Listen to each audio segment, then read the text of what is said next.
Hello, hi everyone. कैसे हो आप सब लोग? अच्छे हो? ठीक है। तो आज देखो है ना, बहुत टाइम के बाद में आज हम नेक्स्ट वीडियो बनाने वाले हैं।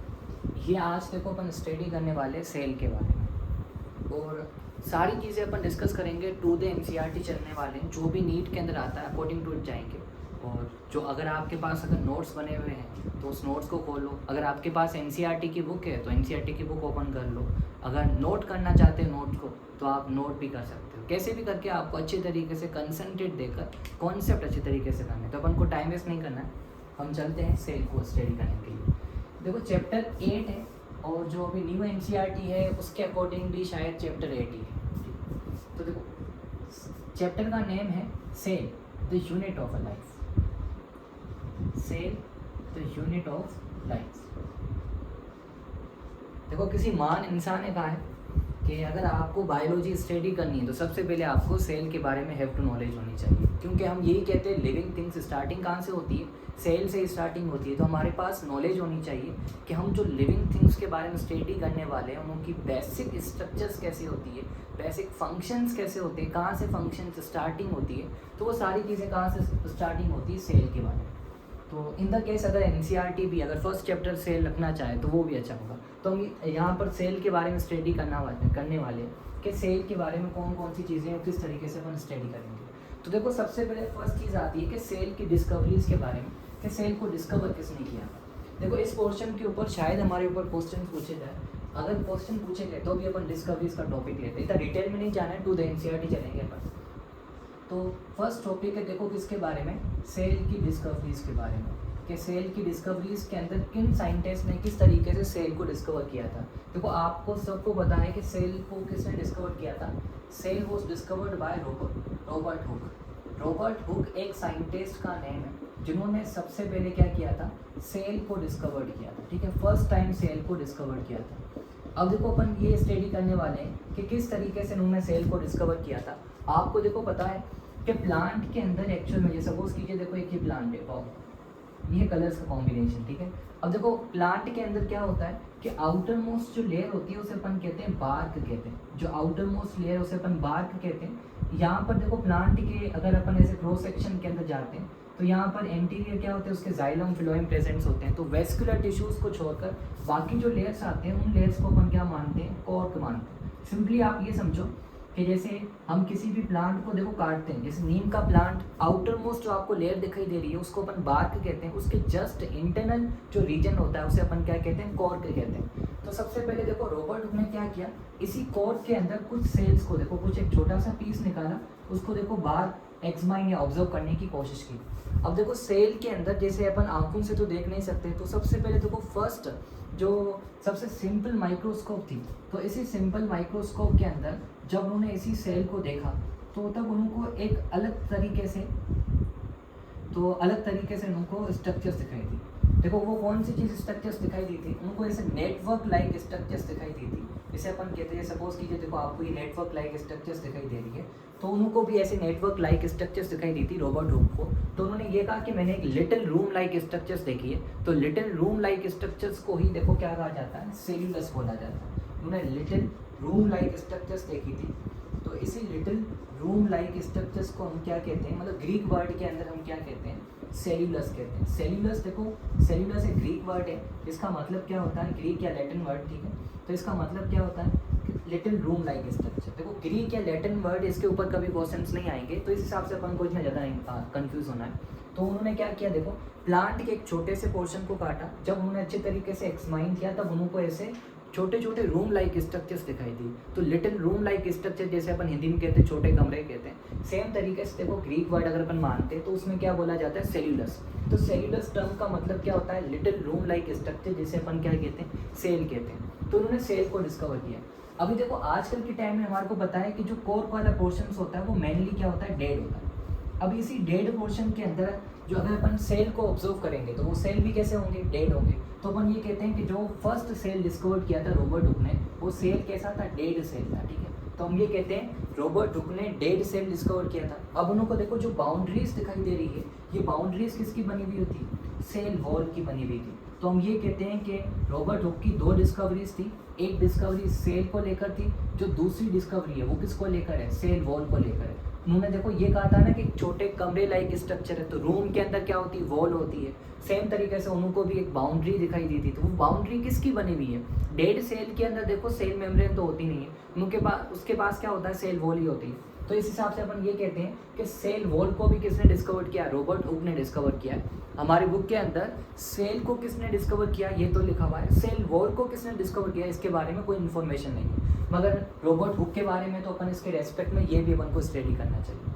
अब देखो नेक्स्ट टॉपिक ये आता है कि आजकल के टाइम के अंदर जो अपन स्टडी करते हैं तो वो सारी जो चीज़ें होती है वो एक्चुअल में लिविंग सेल के बारे में अपन स्टडी करते हैं। तो क्वेश्चन यही आता है कि लिविंग सेल किसने डिस्कवर किया, ठीक है। तो नेक्स्ट क्वेश्चन क्या है कि लिविंग सेल किसने डिस्कवर किया, तो हम नेक्स्ट स्टडी करने वाले लिविंग सेल के बारे में। देखो जो लिविंग सेल है वो लिविंग सेल डिस्कवर किया था लियोन हुक ने। लियोन हुक ने सबसे पहले क्या किया था, लिविंग सेल को डिस्कवर किया था, ठीक है। तो लियोन हुक ने लिविंग सेल को डिस्कवर किया था, कैसे डिस्कवर किया था, देखो अलग अलग देखो इसके हाइपोथेसिस है। कुछ बुक्स में ये लिखा जाता है कि जो बारिश का पानी होता है, रेन का वाटर होता है, उसके अंदर कुछ बैक्टीरियाज प्रेजेंट है, उन्होंने उस हिसाब से डिस्कवर किया। कुछ बुक्स ये कहती है कि गम्स के अंदर, हमारे माउथ के अंदर जो गम्स हैं, इन गम्स के अंदर कुछ बैक्टीरिया होते हैं, तो इन बैक्टीरिया को उन्होंने सबसे पहले क्या डिस्कवर किया था। अभी हमें पता है कि लियोन हुक ने क्या देखा था, देखो चाहे इन द केस अगर अपन ये मानकर चलते हैं कि रेन का वाटर हो या माउथ के अंदर, हमारे गम्स के अंदर देखा क्या था, उन्होंने बैक्टीरिया को देखा था। और देखो बैक्टीरिया कैसे होते हैं, बैक्टीरिया एक्चुअल के अंदर कैसे होते हैं, बैक्टीरिया लिविंग होते हैं। इस हिसाब से हम ये कहते हैं कि सबसे पहले लिविंग सेल किसने डिस्कवर किया, लियोन हुक ने सबसे पहले लिविंग सेल को डिस्कवर किया था। और फिर देखो नेक्स्ट ये आता है, हम ये कहते हैं cell is the basic structure and functional unit of a life. इस हिसाब से अपन क्यों कहते हैं, तो ये नेक्स्ट कॉन्सेप्ट देखो लिविंग सेल का हो गया। अब इसके बाद देखो अपन कॉन्सेप्ट स्टडी करने वाले हैं एक पॉइंट को लेकर। इस हिसाब से अपन ये कहते हैं कि cell is the basic structural and functional unit of a life, structural and functional unit of a life. देखो इसका मतलब क्या होता है कि सेल के अंदर जो भी एक्टिविटीज़ होती है वो सारी चीज़ें कौन डिसाइड करता है, सेल ही डिसाइड करता है। सेल की स्ट्रक्चर कैसी होगी वो भी सेल डिसाइड करता है। सेल के अंदर जेनेटिक मटेरियल होता है, वो सारी चीज़ों का डिसीजन लेता है कि सेल के अंदर स्ट्रक्चर कैसे रहने वाली है, सेल किस तरीके से फंक्शन परफॉर्म करेगा। जिस तरीके से देखो अपन कुछ स्ट्रक्चर्स के बारे में स्टडी करेंगे, जैसे रेड ब्लड सेल की स्ट्रक्चर होती है बायकॉन्केव शेप होती है, WBC की स्ट्रक्चर्स होती है इरेगुलर शेप जिसे अपन कहते हैं एमेबॉइड स्ट्रक्चर्स होती है। तो ये स्ट्रक्चर किसने डिसाइड की, WBC का काम होता है पैथोजेंस को किल करना, रेड ब्लड सेल्स का काम होता है ऑक्सीजन की डिलीवरी करना। तो हम ये कहते हैं कि ऑक्सीजन की ट्रांसपोर्टेशन के लिए तो रेड ब्लड सेल रेस्पॉन्सिबल है, पैथोजेंस को किल करने के लिए WBC सेल रेस्पॉन्सिबल है। तो इस कंडीशन के हिसाब से तो ये हम डेफिनेशंस बनाते हैं कि सेल एक basic structural and functional unit होता है लाइफ का, कि जो लाइफ की स्टार्टिंग होती है वो भी सेल से होती है। अब ये लाइफ जैसे अगर अपन ह्यूमंस की बात करते हैं, किस तरीके से उसकी स्ट्रक्चर रहने वाली है, किस तरीके से उसके अंदर ऑर्गन्स काम करेंगे, सारी चीज़ें सेल डिसाइड करती है।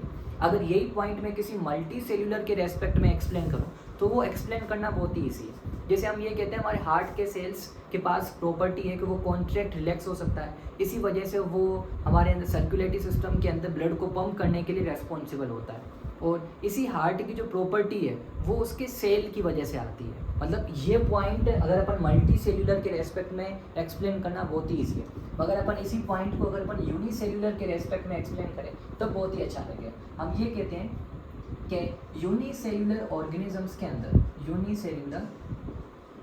यूनिसेल्यूलर ऑर्गेनिजम्स में एक सिंगल सेल, देखो यूनिसेल्यूलर ऑर्गेनिजम्स वैसे भी सिंगल सेल का ही बना हुआ है, ठीक है, वो सारे लाइफ प्रोसेस को मेंटेन करने के लिए रेस्पॉन्सिबल होता है। लाइफ प्रोसेस मेंटेन, देखो लाइफ प्रोसेस किसे कहते हैं, जैसे हमारे अंदर डाइजेशन होता है, रेस्पिरेशन होता है, एक्सक्रिएशन होता है, ये सारी चीज़ें किस में आती है, लाइफ प्रोसेस में आती है। तो हम ये कहते हैं एक सिंगल सेल के बने हुए ऑर्गेनिजम्स जिसे अपन कहते हैं यूनिसेल्यूलर ऑर्गेनिजम्स कहते हैं, वो अपने सारे लाइफ प्रोसेस को मेंटेन करता है। उसकी जो शेप होती है वो भी क्या सेल ही डिसाइड करता है। और ऐसी कोई भी चीज़ देखो anything less than a cell does not considered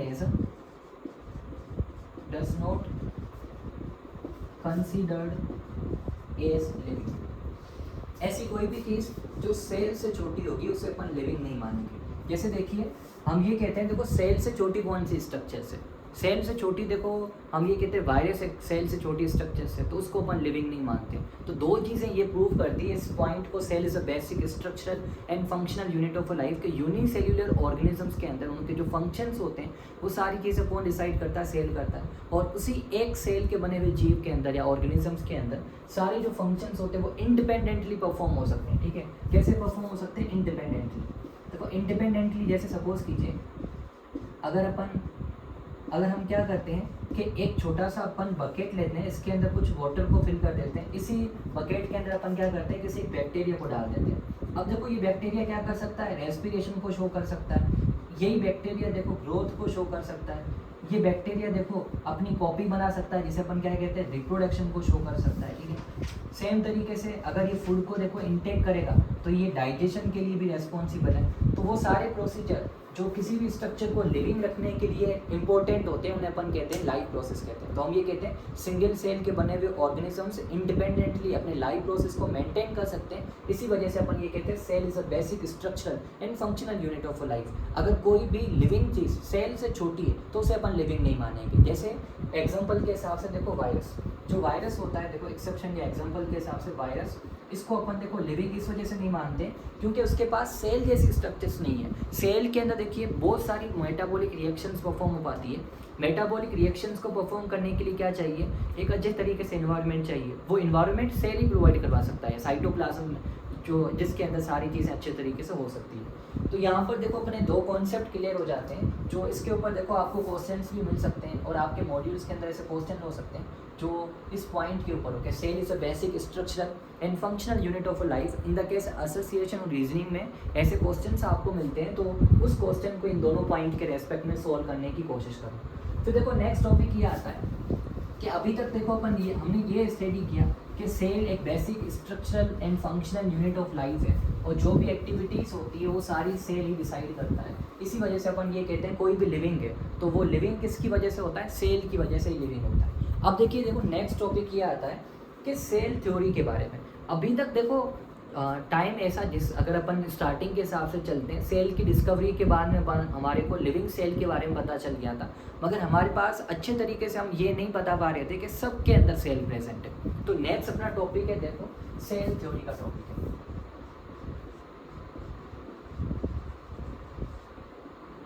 cell theory किसे कहते हैं? एक्चुअली देखो दो साइंटिस्ट थे जिनका नाम क्या, एक साइंटिस्ट का नेम है जिसे अपन कहते हैं शेल्डिंग कहते हैं, ठीक है, और दूसरे साइंटिस्ट का नेम है श्वाब। देखो शेल्डिंग कहाँ का था, ही इज फ्रॉम जर्मनी, तो अपन ये कहते हैं इसके पास नेशनलिटी भी कहाँ की थी, जर्मन की थी या जर्मनी से था, इस हिसाब से इसकी नेशनलिटी भी जर्मन की थी। जो शिवान है वो कहाँ का था, ब्रिटेन का था, इस हिसाब से अपन ये कहते हैं वो ब्रिटिश था या उसके पास नेशनलिटी ब्रिटेन की थी। देखो शेल्डिंग किसके ऊपर एक्सपेरिमेंट करते थे, वो प्लांट के ऊपर एक्सपेरिमेंट करते थे। ऐसे साइंटिस्ट जो प्लांट के ऊपर एक्सपेरिमेंट करते हैं उन्हें हम क्या कहते हैं, उन्हें हम सिंपली कहते हैं कि वो बॉटनिस्ट होते हैं। क्या होते हैं? बॉटनिस्ट।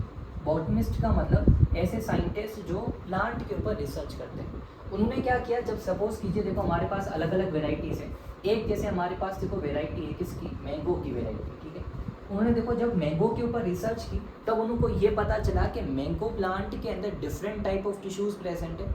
ये जो टिश्यूज़ है वो सेल के बने हुए होते हैं। सेम तरीके से देखो उन्होंने एक दूसरे प्लांट के ऊपर रिसर्च की जिसे अपन क्या कहते हैं, नीम के। तो जब उन्होंने नीम प्लांट के ऊपर रिसर्च की तब भी उनकी सेम कंक्लूजन निकली कि इस नीम प्लांट के अंदर भी different types of tissues present है। ये टिश्यूज़ किसके बने हुए हैं, सेल के बने हुए हैं। सेम तरीके से देखो उन्होंने किसी और प्लांट के ऊपर, जैसे अपन ये कहते हैं कि उन्होंने देखो तुलसी के ऊपर रिसर्च की। जब उन्होंने तुलसी के ऊपर रिसर्च की तब उनको ये पता चला कि तुलसी के प्लांट के अंदर भी क्या है कि different types of tissues present है। वो टिश्यूज़ किसके बने हुए, सेल के बने हुए। सिंपली देखो कंक्लूजन किसके ऊपर आ रही है देखो कंक्लूजन इस बात के ऊपर आ रही है, चाहे मैंगो का प्लांट हो, चाहे नीम का प्लांट हो, चाहे तुलसी का प्लांट हो, इस वर्ल्ड के अंदर जितने भी प्लांट हैं सब प्लांट के अंदर क्या प्रेजेंट है, different types of tissues present है। ये सारे टिश्यूज़ किसके बने हुए, सेल के बने हुए।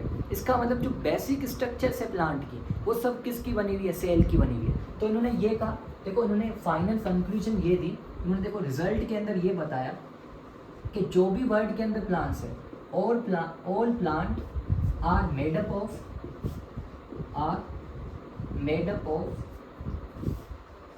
सेल्स, ठीक है। सारे के सारे प्लांट किसके बने होते हैं, सेल के बने हुए होते हैं, और सेल प्रोडक्ट के बने होते हैं, या किसके बने होते हैं, सेल प्रोडक्ट। देखो सेल प्रोडक्ट किसे कहते हैं, इस पॉइंट को अभी देखो अपन डिस्कस करने वाले हैं। अगर आपको पता है तो कमेंट सेक्शन के अंदर बता सकते हो कि सेल प्रोडक्ट का मतलब क्या होता है। देखो फिर देखो नेक्स्ट क्या है, शिवान। देखो शिवान कहाँ के थे, ये अभी हमने डिस्कस किया कि ये ब्रिटेन या ब्रिटिश, उनके पास नेशनलिटी थी। ये किसके ऊपर रिसर्च करते थे, ये एनिमल के ऊपर रिसर्च करते थे। तो ऐसे साइंटिस्ट जो एनिमल के ऊपर रिसर्च करते हैं उन्हें हम क्या कहते हैं, जूलॉजिस्ट कहते हैं, उन्हें हम जूलॉजिस्ट कहते हैं। जब उन्होंने देखो अलग अलग एनिमल के ऊपर रिसर्च की, तब उनको ये पता चला कि सारे एनिमल्स के अंदर जो बेसिक स्ट्रक्चर्स होती है वो किसकी बनी हुई है, सेल की बनी हुई है। जैसे अगर सपोज कीजिए हम हमारे हार्ट को अगर अपन ऐसे एक्सपेरिमेंट के तौर पर लेते हैं, तो heart is a type of organ, किसका बना होगा, टिश्यू का बना होगा। टिश्यू फर्दर किसके बने होंगे, सेल के बने होंगे। तो हम ये कहते हैं कि शुवान ने जब अलग अलग एनिमल्स के ऊपर रिसर्च की, तब उनको ये पता चला कि सारे एनिमल की बॉडी किसकी बनी हुई है, सेल की बनी हुई है। तब उन्होंने भी देखो एक फाइनल कंक्लूजन दिया कि जैसे सपोज कीजिए उन्होंने देखो एक टाइगर के ऊपर रिसर्च किया, तब उन्होंने ये बोला इसकी बॉडी किसकी बनी हुई है, सेल की बनी हुई है। लॉयन के ऊपर रिसर्च की, तब उन्होंने ये बोला कि इसकी बॉडी भी किसकी बनी हुई है, सेल की बनी हुई है। डियर के ऊपर रिसर्च की, तब उन्होंने ये बोला इसकी बॉडी भी किसकी बनी हुई है, सेल की बनी हुई है। इस तरीके से जो भी एनिमल्स उनको मिले सबके ऊपर रिसर्च की, तब सबके अंदर एक सेम कंक्लूजन निकल रहा है कि सारी एनिमल्स की जो बॉडी होती है, स्ट्रक्चर्स होती है, तो वो सब किसकी बनी होती है, सेल की बनी होती है। तो उन्होंने देखो अपने फाइनल कंक्लूजन के अंदर या रिजल्ट के अंदर एक बात बोली, वो देखो उन्होंने क्या कहा कि जो भी एनिमल्स होते हैं, ठीक है, जो भी एनिमल्स होते हैं, all animal are made up of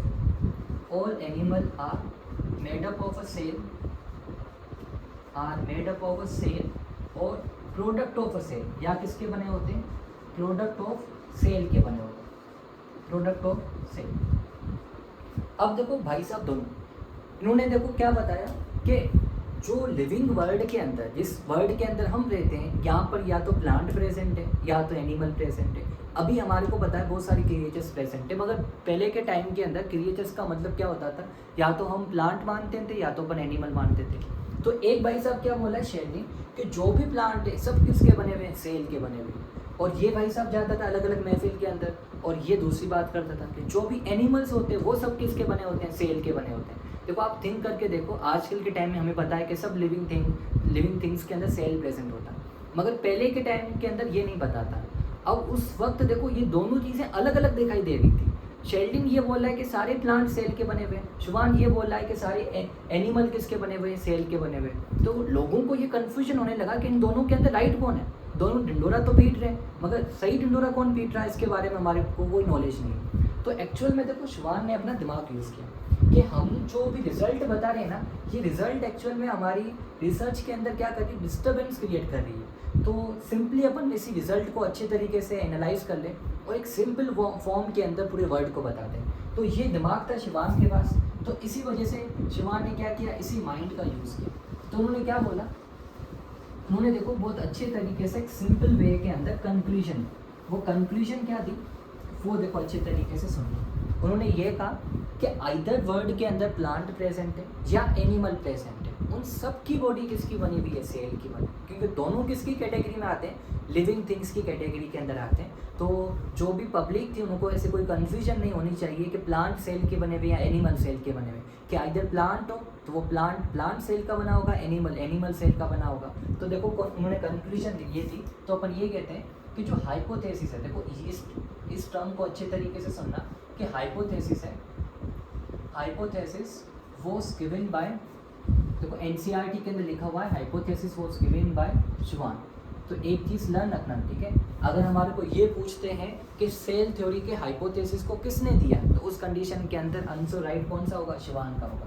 उन्होंने क्या आंसर हाइपोथेसिस दिया कि ऑल प्लांट, कि जो भी प्लांट है इस वर्ल्ड के अंदर, ठीक है, और animal are made up of a cell, and animal are made up of a cell are made up of a cell और सेल प्रोडक्ट, या तो सेल के बने हुए होंगे या किसके बने होंगे, सेल प्रोडक्ट के बने हुए होंगे। तो क्वेश्चन ये आता है कि सेल और सेल प्रोडक्ट का मतलब क्या होता है। तो इन्होंने देखो एक्चुअल में कंक्लूजन को अच्छे तरीके से सिंप्लीफाई कर दिया कि कोई कन्फ्यूजन होने की ज़रूरत नहीं है, सारी के सारी एनिमल्स और प्लांट किसके बने हुए हैं, सेल के बने हुए। प्रोडक्ट ऑफ सेल का मतलब क्या होता है, ऐसी चीज़ें जो सेल की बनी हुई होती है उसे अपन क्या कहते हैं, सेल प्रोडक्ट कहते हैं। फर्दर से क्वेश्चन ये आता है कौन सी चीज़ सेल की बनी हुई होती है। तो देखो हम ये कहते हैं सिंपली, देखो अपन ये स्टडी करते हैं कि जो सेल होते हैं वो क्या फॉर्म करते हैं, टिश्यू फॉर्म करते हैं। टिश्यू फर्दर क्या फॉर्म करते हैं, ऑर्गन फॉर्म करते हैं, और ऑर्गन फर्दर क्या फॉर्म करते हैं, ऑर्गन सिस्टम फॉर्म करते हैं। तो ये सारी चीज़ें देखो कॉम्प्लेक्स स्ट्रक्चर इन सब में से कौन सी है, ऑर्गन सिस्टम सबसे कॉम्प्लेक्स स्ट्रक्चर है, ठीक है। सबसे सिंपलेस्ट स्ट्रक्चर कौन सी है, सेल की स्ट्रक्चर। तो हम ये कहते हैं सेल ही क्या फॉर्म करता है, टिश्यू, टिश्यू फर्दर क्या फॉर्म करता है, ऑर्गन, ऑर्गन फर्दर क्या फॉर्म करता है, ऑर्गन सिस्टम। अगर अपन बेसिकली या फंडामेंटली देखें कि ऑर्गन सिस्टम बना हुआ किसका है, सेल का बना हुआ, ऑर्गन किसका बना हुआ है, सेल का बना हुआ, टिश्यू किसका बना हुआ है, सेल का बना हुआ। तो ये सारी चीज़ें किसकी बनी हुई है, सेल की बनी हुई है। तो हम ये कहते हैं ये सारी चीज़ें टिश्यू, ऑर्गन और ऑर्गन सिस्टम, ये तीनों किसके अंदर इंक्लूड होते हैं, ये सेल प्रोडक्ट के होते हैं। मतलब ये सारी चीज़ें किसकी बनी हुई है, सेल के प्रोडक्ट की बनी हुई है।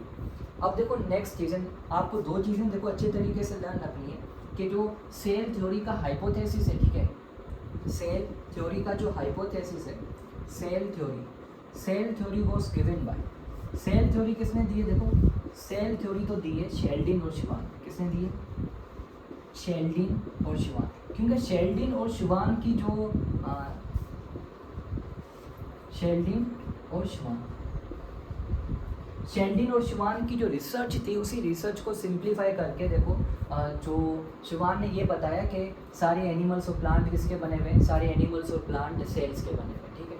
फिर देखो नेक्स्ट क्वेश्चन क्या आता है, नेक्स्ट क्वेश्चन ये आता है कि सेल थ्योरी का हाइपोथेसिस किसने दिया था, cell theory hypothesis was given by, ये किसने दिया था, तो शिवान ने देखो क्या दिया था, सेल थ्योरी का हाइपोथेसिस दिया था। हम देखो आजकल के टाइम में यही स्टडी करते हैं, सारे प्लांट और एनिमल किसके बने हुए, या तो सेल के बने हुए या सेल के प्रोडक्ट के बने हुए। तो ये जो हाइपोथेसिस है ये किसने दिया था, शिवान ने दिया।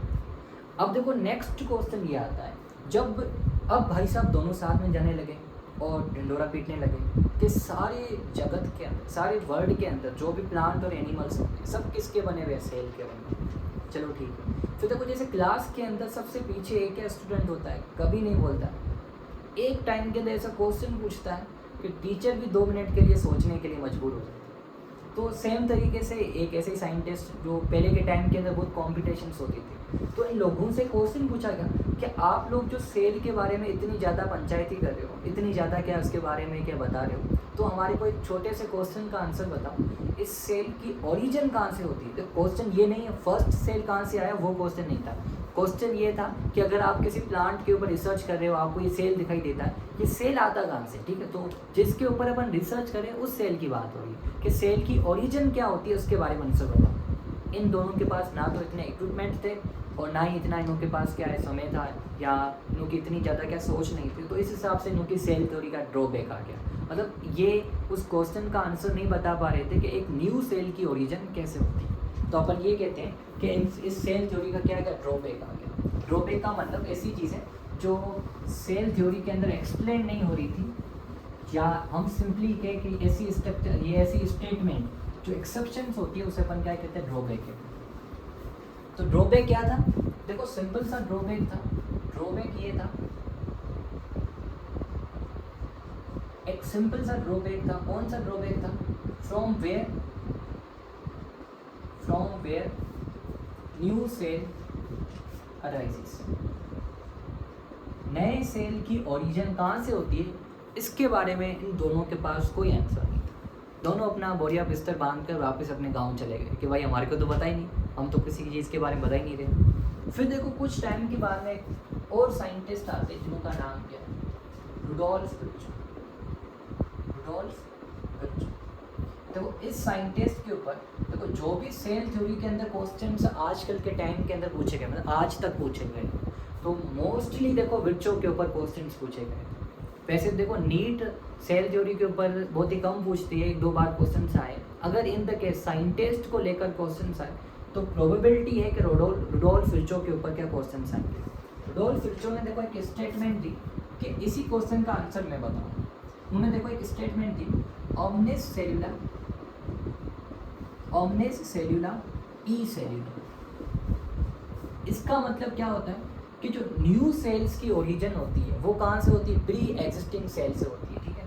तो ये एक जैसे हमारे संस्कृत के अंदर कुछ श्लोक होते हैं जिसको अपन हिंदी के अंदर ट्रांसलेट करते हैं, सेम तरीके से जर्मनी या लैटिन लैंग्वेज, जर्मनी अपन मान लेते हैं, तो उसी के अंदर देखो उसको अगर अपन ऐसे सिंपल भाषा के अंदर अगर उसको अपन ऐसे ट्रांसलेट करते हैं तो उसका मतलब क्या निकलेगा। देखो इस स्टेटमेंट का मतलब क्या निकलेगा, ओमनिस सेल्यूला ई सेल्यूला का मतलब ये होता है new cell arises from pre existing cell. कहाँ से आएंगे, प्री एग्जिस्टिंग सेल्स के जो न्यू सेल की ओरिजिन्स होती है वो एक प्री एग्जिस्टिंग सेल से आएगी। जैसे सपोज कीजिए अगर हमारे पास देखिए ये एक सेल है, ठीक है, अब ये सेल क्या होगा, डिवाइड होगा, इससे क्या बन जाएंगे, 2 नए सेल बन जाएंगे। फर्दर देखो ये सेल डिवाइड होगा और क्या बनाएगा, 2 और नए सेल बनाएगा। इस तरीके से ये प्रोसीजर हमेशा के लिए चलता रहेगा जब तक वो एक लिविंग है। अगर सपोज कीजिए हम प्लांट के ऊपर रिसर्च करते हैं और हम इस सेल के ऊपर रिसर्च करें, इस सेल के ऊपर अगर अपन रिसर्च करें तो क्वेश्चन यही था ना कि सेल की ओरिजिन कहाँ से होती है, तो उसके लिए आपको पास्ट में जाना पड़ेगा। इस सेल की ओरिजिन कहाँ से हुई है, इस वाले सेल से हुई है। देखो अगर अपन इसको फर्स्ट सेल मानते हैं, इसको अगर अपन सेकंड सेल मानते हैं तो अपन ये कहते हैं सेकंड सेल की ओरिजिन कहाँ से हुई है, फर्स्ट वाले सेल से हुई है। तो ये स्टेटमेंट यही तो है कि जो न्यू सेल की ओरिजिन्स होती है, जो न्यू सेल की ओरिजिन्स होती है वो कहाँ से होती है, प्री एग्जिस्टिंग सेल से होती है। कैसे हुई, देखो इस सेल ने डिवीजन शो की तभी तो 2 सेल बने, ऐसे तो नहीं हुआ। कैसे होती है, बाय सेल डिवीजन कि एक सेल डिवाइड होता है, उससे देखिए 2 सेल बनते हैं और हम ये कहते हैं कि न्यू सेल की ओरिजिन कहाँ से होती है, प्री एग्जिस्टिंग सेल से होती है, बाय सेल डिवीजन होती है। तो यही तो ड्रॉबैक था सेल थ्योरी का। इस ड्रॉबैक को देखो विर्चो ने क्या कर दिया, सॉल्व कर दिया। अभी देखो अपन जो सेल थ्योरी की स्टेटमेंट है उसको अपन मेमोराइज करते हैं। वो स्टेटमेंट क्या बोल रही थी कि जो भी प्लांट होते हैं, एनिमल्स होते हैं, उनकी जो बॉडी होती है वो सेल या सेल प्रोडक्ट की बनी होती है। क्या ये स्टेटमेंट रॉन्ग है, किसी भी तरीके से अगर आप देखो ये स्टेटमेंट रॉन्ग नहीं है।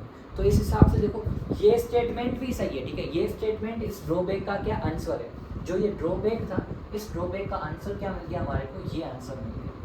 मगर जो फर्स्ट स्टेटमेंट हमने स्टडी की थी वो भी देखो रॉन्ग नहीं है, ठीक है। तो इस हिसाब से देखो क्या हो गया, एक न्यू स्टेटमेंट आई जिसे अपन कहते हैं मॉडिफाइड सेल थ्योरी कहते हैं, जिसे अपन क्या कहते हैं, मॉडिफाइड सेल थ्योरी। जिस तरीके से देखो अपन मॉडिफिकेशंस करवाते हैं आजकल के टाइम के अंदर, देखो लोग क्या करते हैं, जैसे किसी कार का मॉडल ले लिया, एल्टो कार का मॉडल ले लिया सपोज करने के लिए, ठीक है, उसके ऊपर मॉडिफिकेशंस करवा दी, बेलेनो की करवा दी।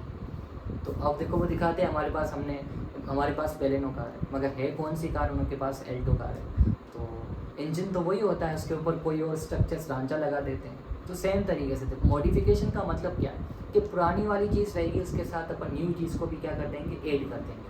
तो नेक्स्ट देखो जो अपना टॉपिक है जिसे अपन क्या कहते हैं, मॉडिफाइड सेल थ्योरी कहते हैं। इसे अपन क्या कहते हैं, मॉडिफाइड सेल थ्योरी।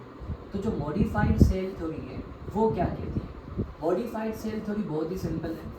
ये सिंपली ये कहती है कि जो दोनों स्टेटमेंट अपन राइट मानेंगे, इन दोनों को अपन क्या कर देते, साथ मिला देते, तब सेल की थ्योरी अच्छे तरीके से एक्सेप्ट की जाए। फर्स्ट स्टेटमेंट कौन सी थी, all plant and animal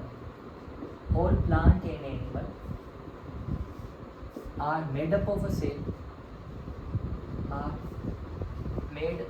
cell और प्रोडक्ट ऑफ अ सेल। या तो सेल के बने होते हैं या सेल प्रोडक्ट के बने होते हैं। और दूसरा देखो इन्होंने रिसर्च किया था, ठीक है। रिसर्च क्या किया, जब उनको पता चला कि न्यू सेल की ओरिजिन कहाँ से होती है, प्री एग्जिस्टिंग सेल से होती है। तो सेकंड पॉइंट इन्होंने ये लिख दी, new cell arises from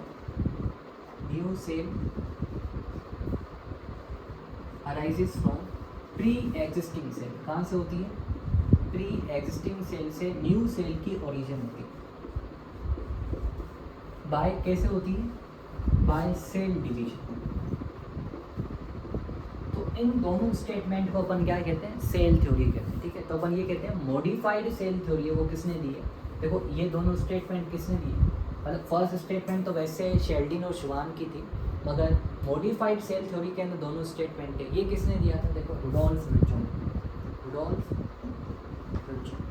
Rudolf रिच्चो ने क्या कर दिया, इसी मॉडिफाइड सेल थ्योरी के दोनों स्टेटमेंट को हमारे को बता दिया, ठीक है। तो यहाँ तक देखो जो भी कॉन्सेप्चुअल पार्ट है या ऐसा पोर्शन जो डिस्कवरी से रिलेटेड है वो यहाँ तक कंप्लीट हो जाता है। आपको भी देखो इतनी डिस्कवरी स्टडी करनी, बीच में देखो एक दो साइंटिस्ट के नेम आएंगे, वो अपन वहाँ पर डिस्कस कर लेंगे। जैसे न्यूक्लियस की डिस्कवरी किसने की, ठीक है। उसके अलावा एक और साइंटिस्ट का नेम है कि गोल्जी बॉडी किसने डिस्कवर किया, उसके अलावा किसी और साइंटिस्ट का नेम आप लर्न मत करना। उसके देखो आउट द एनसीईआरटी कोई भी क्वेश्चंस नहीं आएंगे और इतना ज़्यादा अपन को डीप में नहीं जाना, ठीक है। और ईयर के ऊपर कभी भी क्वेश्चंस नहीं आता कि किस ईयर के अंदर ये सेल थ्योरी दी गई थी, तो ऐसे कोई भी क्वेश्चंस अपन को डेटा लर्न नहीं करनी, कन्फ्यूजन नहीं करने वाले। चलो 2 मिनट के अंदर अपन मिलते हैं इससे।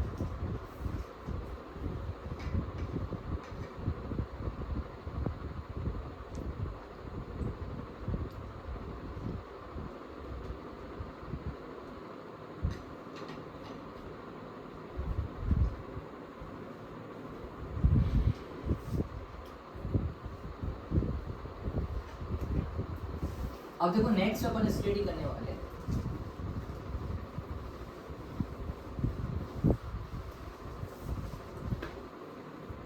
सेल की कुछ बेसिक टर्म्स के बारे में, ठीक है, ताकि हमारे को अच्छी तरीके से नॉलेज हो।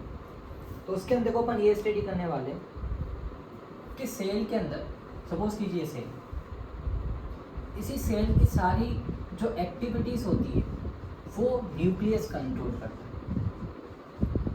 न्यूक्लियस क्या करता है, सेल की सारी एक्टिविटीज़ को कंट्रोल करने के लिए रेस्पॉन्सिबल होता है। सेल की देखो अगर सपोज कीजिए अगर अपन एक एनिमल सेल को बनाते हैं तो ये जो आउटर मोस्ट जो मेम्ब्रेन है इसे अपन क्या कहते हैं, सेल मेम्ब्रेन कहते हैं, इसे हम कहते हैं सेल मेम्ब्रेन कहते हैं। ये सारी चीज़ें देखो अपन अच्छे तरीके से स्टडी करेंगे। यहाँ पर देखो अपन 2 टर्म्स के बारे में स्टडी करने वाले हैं। एक टर्म होता है जिसे अपन कहते हैं साइटोप्लाज्म, एक है साइटोप्लाज्म, दूसरा जो वर्ड है वो है प्रोटोप्लाज्म। वैसे तो देखो अपन इन दोनों को ऐसे क्लास के अंदर ऐसे सिनोनिम के हिसाब से अपन यूज़ कर सकते हैं, साइटोप्लाज्म प्रोटोप्लाज्म, मगर साइंटिफिकली साइटोप्लाज्म और प्रोटोप्लाज्म के अंदर डिफरेंस होता है। वो डिफरेंस क्या होता है वही अपन स्टडी करने वाले हैं। देखिए ये एक सेल है, सेल के अंदर एक न्यूक्लियस है, ये सेल का क्या है, सेंटर है, ठीक है। ये सेल का क्या है, सेंटर है। अगर सपोज की देखो सेल के अंदर क्या, सेल एक्चुअल में 2D स्ट्रक्चर नहीं होती, 3D स्ट्रक्चर होती है। जैसे स्फीयर होता है, बॉल होता है, सेम तरीके से इसी के अंदर पूरा क्या फ्लूइड, इसी पूरे सेल के अंदर क्या है, पानी भरा हुआ, फ्लूइड भरा हुआ है, ठीक है। तो अपन ये कहते हैं कि सेल मेम्ब्रेन से लेकर न्यूक्लियस की जो मेम्ब्रेन होती है, इस मेम्ब्रेन को अपन क्या कहते हैं, न्यूक्लियर मेम्ब्रेन कहते हैं। इस मेम्ब्रेन को हम कहते हैं न्यूक्लियर मेम्ब्रेन। तो देखो सेल मेम्ब्रेन से लेकर न्यूक्लियर मेम्ब्रेन तक जो फ्लूइड होता है, इसी फ्लूइड को अपन क्या कहते हैं, इस फ्लूइड को कहते हैं साइटोप्लाज्म कहते हैं। इसे अपन क्या कहते हैं, साइटोप्लाज्म। तो साइटोप्लाज्म क्या है, the fluid present between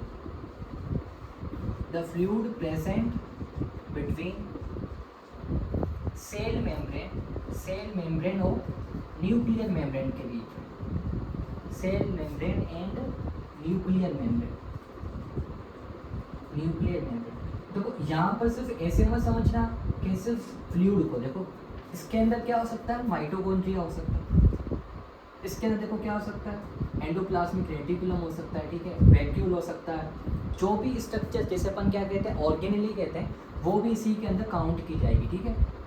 fluid का मतलब क्या है, फ्लूइड का मतलब फ्लूइड प्लस कौन सी चीज़, ऑर्गेनेली, मतलब ये सारी जो स्ट्रक्चर्स हैं, मतलब जो भी यहाँ पर सेल मेम्ब्रेन और न्यूक्लियर मेम्ब्रेन के बीच वाला जो स्पेस है, इस स्पेस के अंदर जो भी स्ट्रक्चर्स आएगी, आइदर फ्लूइड आएगा या ऑर्गेनेली आएगी, इन सारी स्ट्रक्चर्स को अपन कलेक्टिवली क्या मानते हैं, साइटोप्लाज्म के अंदर मानते हैं।